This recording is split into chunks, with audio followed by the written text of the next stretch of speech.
Hello everyone, আসসালামু আলাইকুম। আপনাদের মাঝে নিয়ে আসলাম নতুন একটা ভিডিও। এখানে আমি 250 গ্রাম চিনি দিয়ে দিলাম। ক্যারামেল বানিয়ে নিব, যেহেতু আমি দই বানিয়ে নিব, তো আমি ক্যারামেলটা বানিয়ে নিচ্ছি। তো ক্যারামেলটা বানানো হয়ে গেছে, আমি দুধগুলো দিয়ে দিব এখন চুলায়। অল্প সামান্য দিয়ে দিলাম, আরগুলো ঢেলে নিব গ্লানে, যেহেতু দুধগুলা। তো আমার পাতিলটা ভরে গেছে, আমি 6 কেজি দুধ এখানে ঢেলে নিলাম।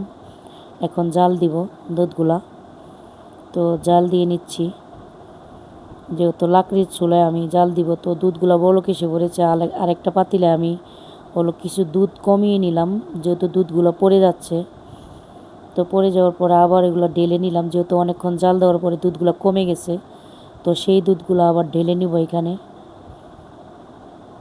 তো জাল দিচ্ছি, 1 ঘন্টা জাল দিব দুধগুলা।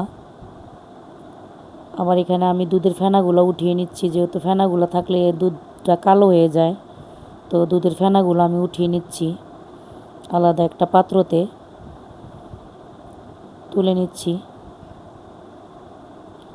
তো এখানে আমি আরও কিছু চিনি দিব। 1 কেজির কিছু পরিমাণ কম চিনি দিলাম।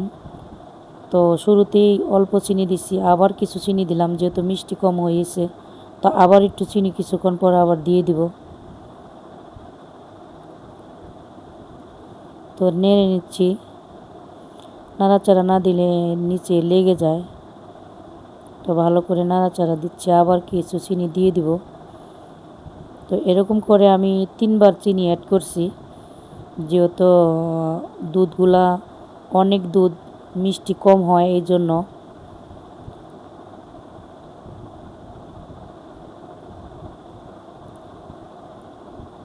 দুধগুলা জাল দিয়ে এখানে আমি পুডিংয়ের জন্য 1 কেজি পরিমাণ দুধ উঠিয়ে রাখবো। তো সেগুলাই উঠিয়ে রাখলাম 1 কেজি পরিমাণ দুধ। আর বাকি দুধটা আমি দইয়ের জন্য জাল দিয়ে নিব।